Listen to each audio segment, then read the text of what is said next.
and rescue can allow fire to entrain oxygen and grow. Because every opening is a ventilation. Every ventilation has oxygen in there. That's going to fuel your fire. So that's why it's a time thing. We want to get in there as quickly as we can without doing as much damage as we can. With doing minimal damage to it. Therefore, we can maintain that. A firefighter should monitor the door to control the flow path. That's going to be that guy that you left at the door to maintain the door's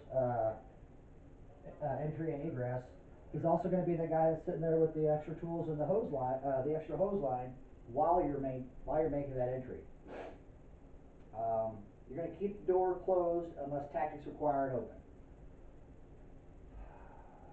Meaning you're going to have to get somebody out. You're going to have to get people in there. If you still got people coming in and out of the structure, you're going to obviously need the means for it.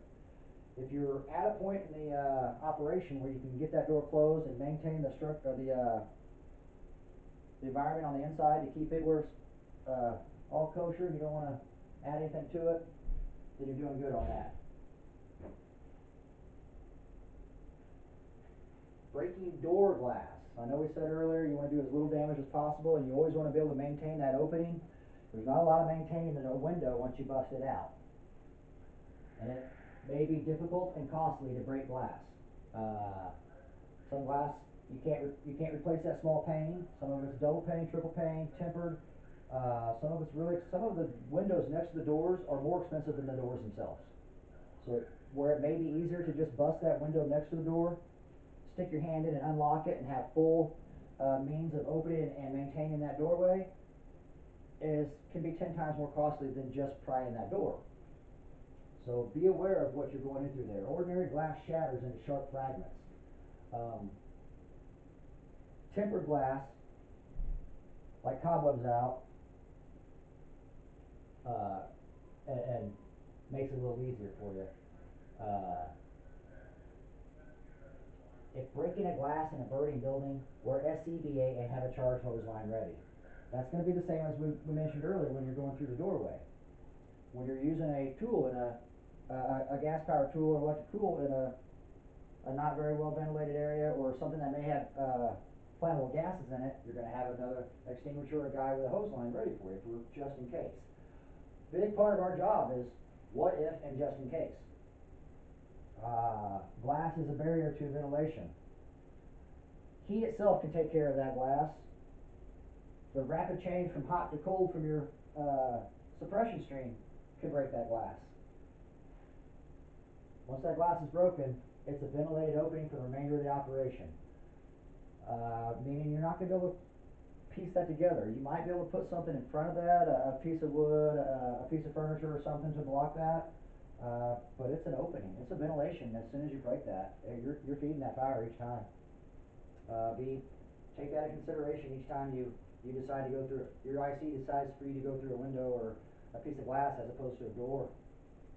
It just adds to it. There's a little bit more that you have to do to maintain that than you would a regular door, but again, it's a rapid entrance. It's a way in. It could be a more expensive way in. It may not be the best, but it's a possibility. It's another tool in your toolbox, if you will. Options and options, baby. Forcing swinging doors. So swinging doors, you're going to look for the hinges. When you walk up to a door, you're going to size it up like you would any other scene. Do you see hinges? If you see hinges, that door swings to you. If you don't see hinges, that door swings away from you. It's an inward swinging door. Those will help you determine how you're going to force that door. Is that door a metal door? Is it a wood door? Is it a roll-up door?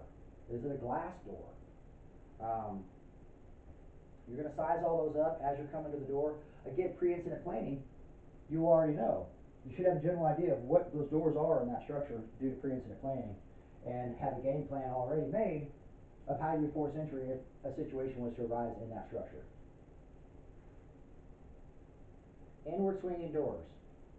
So there's one firefighter method. He's got a ram, so he's going to stick the prying mechanism of the ram into the crack of the door jamb and the door itself, and he takes this baseball handle looking job, and it actually slides down that and creates pressure as soon as it hits this ring right here by his hand, and that's essentially acting the same as hitting it with a sledge, because he's taking that and it's hitting the rod that sticks out, and that forces it into this crack in the door, which is going to help him gap it.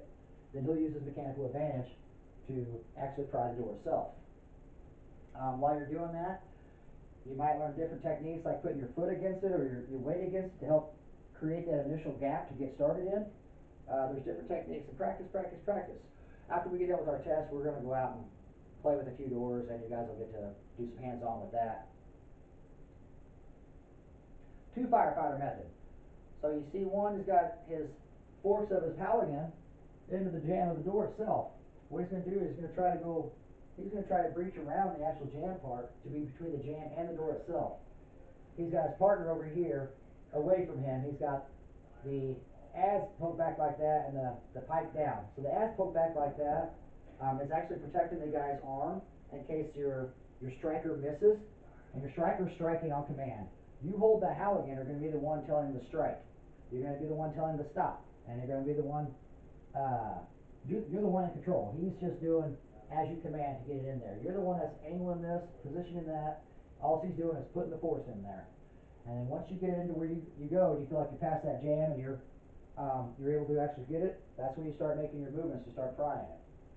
Again, that's where the length of the Halligan and the fulcrum of the jam is going to help with mechanical advantage. Outward swinging doors. So we saw earlier that the guy was using that blowtorch on that one, and I mentioned that you could take the quickie saw in there if you have room and you can get in there at a good angle. That's what this cat's doing right here. He actually has room in here, so he can take his quickie saw at an angle to come in there and shear those hinges off. Once we shear those hinges off, this whole side of the door is free, and the only thing holding it is the pin over here.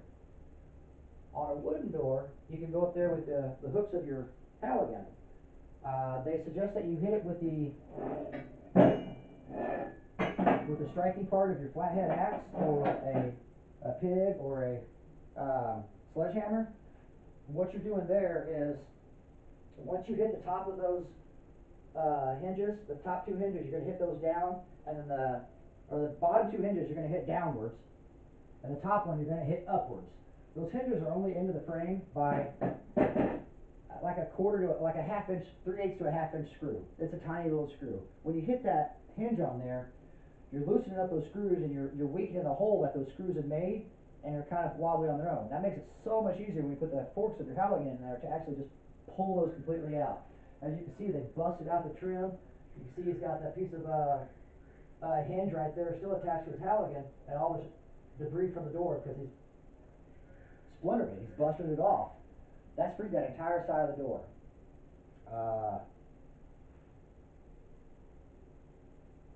This guy's coming through on a double swinging door. Now, I mentioned earlier on the double swinging doors you have the locking mechanism in between. If you can get something in there to cut straight down, like this gentleman's doing with his quickie saw, notice he's wearing all of his PPE, but he's taking his quickie saw, he's cut right through the center of the door, he's going to go right down, and he's going to cut the pin off this deadbolt that's going straight across, which is going to allow those doors to, got a hinge on the outside, to freely swing towards him. And again, that's causing minimal damage, so he will still be able to control that door to stop the ventilation in there.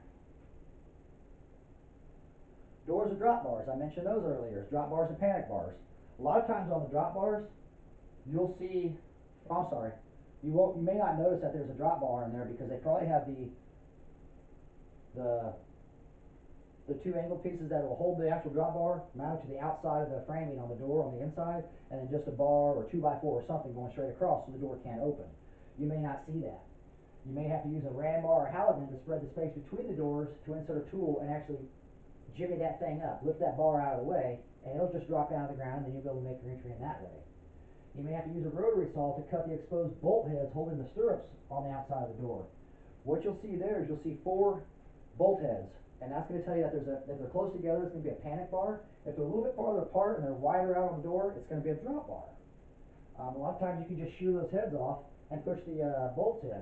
That will also release those mechanisms holding the drop bar or the panic bar itself. You can insert a rotary saw between through the door opening and cut the security bar. That's similar to what the guy was doing in the last picture, where he was cutting the locking mechanism out of the center. only he's coming down to cut this deadbolt, whereas you would have these bolt heads right here, insinuating that there's a panic bar or a drop bar. He would bury his blade in a little bit farther and actually just cut that bar itself. That's just another option.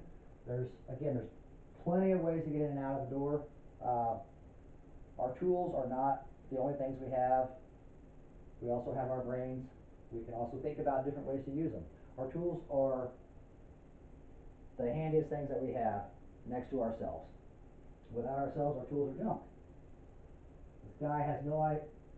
Theoretically, this guy doesn't know what's on the other side of that door, so he's completely protected with his cool fire helmet, gloves, eye protection. He's got his SCBA on. He's got his hood covered at his back of his neck because there's potentially fire on the other side. It could be an ideal-ish environment. So, tempered glass. We went over that earlier, how glass breaks and it's all sharp pieces and it goes everywhere. Very heavy and expensive. If you can avoid breaking that, do it. I know it sounds like the easiest thing in the world is bust out a glass and walk on in, but again, it's causing at least damage to the structure as we can. Once you bust that window and that door, what we said earlier, it is always open. It's a permanent ventilation until the end of that scene. The guidelines, if glass must be broken, are to use the pick end of a pickhead axe. You use it like I mentioned with the center punch earlier. You want to go to the bottom corner of the glass and strike it down there. Striking up here sends you all the way through. Striking down here is safe. You have something to stop your handle and the head of your axe from going completely through. And you're also down away from everything. We're not getting any debris if it does start to fall automatically. A lot of times they'll just shatter into a cobweb and then you have to finish knocking them down. They are on there and they are pressured in between their framing, so there's a potential for small pieces of glass and shrapnel to come outwards or inwards when you strike it because of the actual pressure on it. It just has potential. So again, you're going to wear all your full PPE when doing that. Place salvage cover against the glass and strike through the cover to shatter the glass. You can see that gentleman's doing that there. Because again, they're forced into their framing to make a nice tight fit. That's going to give potential for shrapnel and glasses to fly outwards and inwards. They're protecting themselves and the people around them by doing it with that. And scrape the remaining of the glass from the frame. Like I said earlier, you want to bust it out with that center punch, and then you clear out the sash, clear out your doorway so you don't have the jagged edges coming around through there. That's as simple as taking your whatever tool you have and just running it across the framing.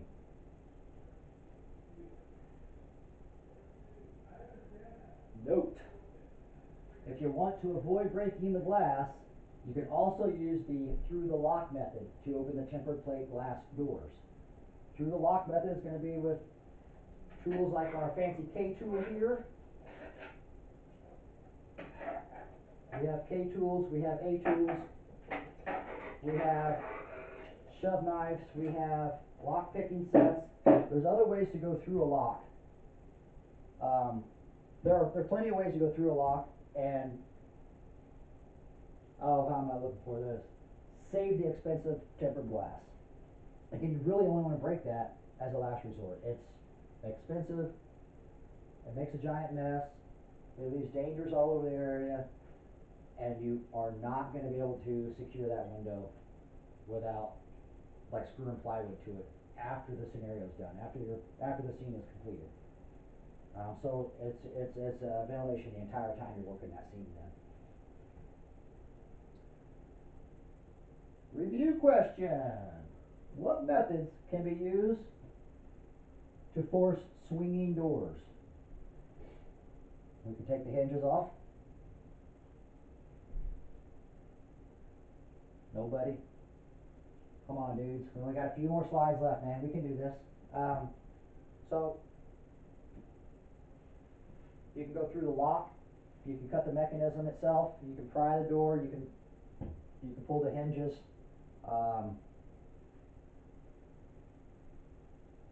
So the glass part of that one, again, you're going to weigh out risk versus reward. Is it going to be cheaper and more feasible to actually go through the window next to the door, or is you just gonna wanna pry that door? Which one's gonna be faster? Which one's gonna get you to the endpoint that you need? What is the scenario you're trying to, what is the, oh goodness, you guys got me flustered here. What is the end result you're looking for? Are you looking to get in there quick with minimal damage? Yes. Are you looking to get in there quick and hurry up and get your job started and done for a rescue or something? You may have to do something different. You may go through a window for that. It all depends. Again, that's, incident command is gonna give you guys instructions on all that, and they're not gonna let you stray away from that. They've got a plan, they've got an idea, and they know what end result they're looking for. And we are the reason why they're gonna get that end result. Forcing sliding doors. So sliding doors are going to be your patio doors and your pocket doors. Your normal residence, they have a sliding glass door that goes across, and that's usually a double pane or so tempered glass. And then your pocket doors, a lot of those are for like closets and bathrooms, so they don't swing out into the hallway. They actually slide into the wall itself. Your locking devices, they could be inside latches, security bars, and a track. It could be the little hotel chain lock thing. There's any number of locking devices can be going in there, which calls for different techniques. So you can break the glass with an axe.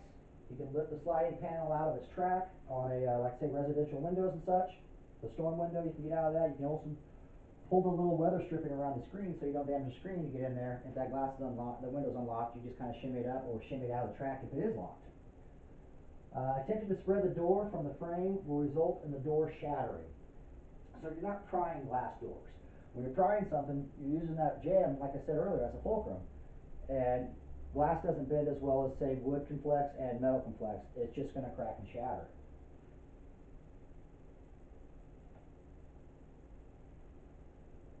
Forcing security doors and gates. Earlier we talked about getting onto the property itself and not being able to get to the structure because of chained-in gates or security walls and gates around the property or structure itself. So there's one entry that you're going to have to make before you actually get to your structure to make your forced entry into the actual structure to do suppression efforts or rescue efforts.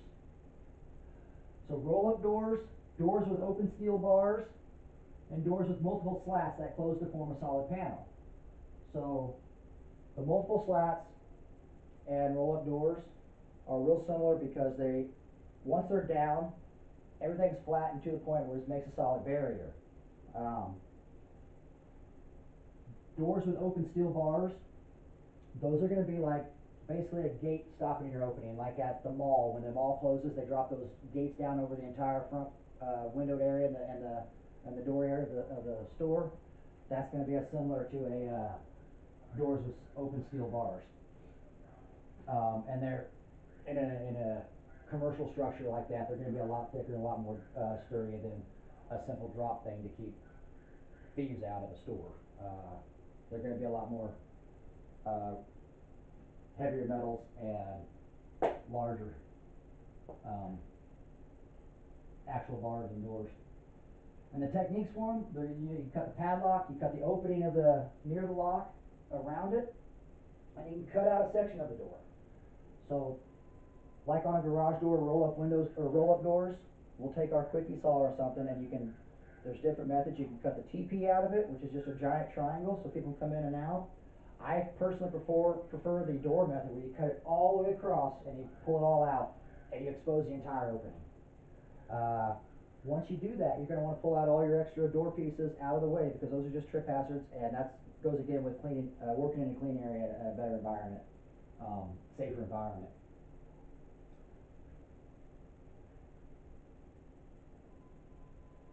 So with it through the lock on the forcible entry, again, as you're going up there, you're going to size up the door and the locking mechanism, and you're going to unscrew or remove the lock cylinder.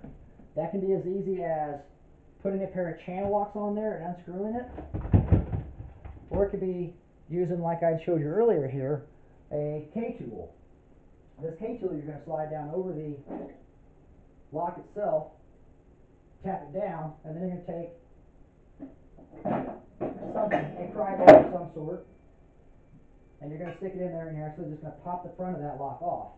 When you get the front of that lock off, you see the mechanisms in there, and you can take something like this, put it in there, and actually turn it or slide it over to actually undo the lock itself. That's going through the lock. We teach them all. They're all acceptable ways to get into the door. Some doors require that. Some doors are better used, or some doors are better entered through that way and will cause less damage.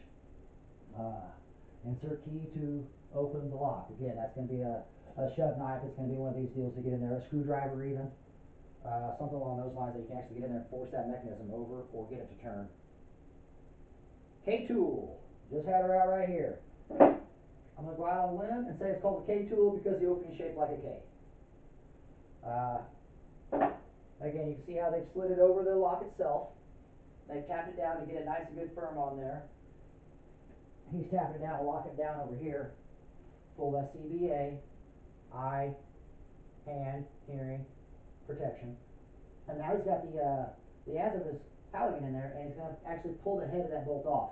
That's where they'll be able to see the inside mechanism of it, and they'll be able to manually move that and open it.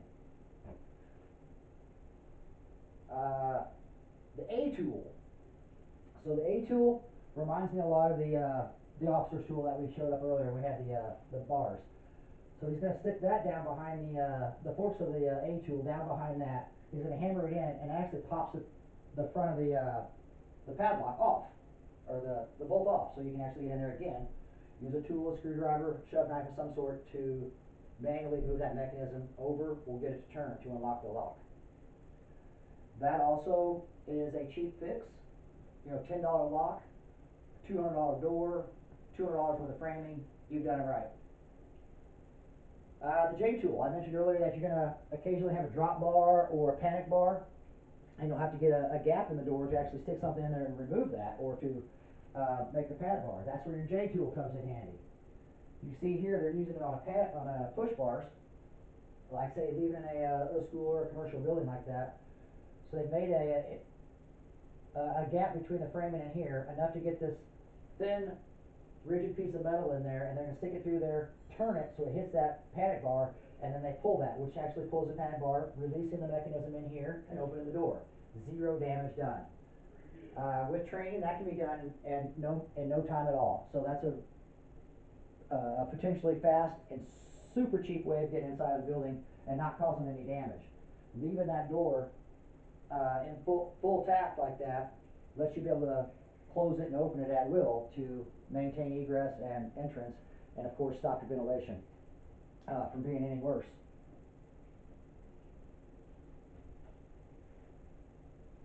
I mentioned earlier the shove knife. Shove knives are super handy for getting in there. Probably have one in here, sure do. Shove knives are super handy for getting in between there, and when you close your door, if you ever looked at it, you notice they've got an angled piece, so that when you close it, it hits the angle and actually forces that pin in, and then the spring goes right back in there.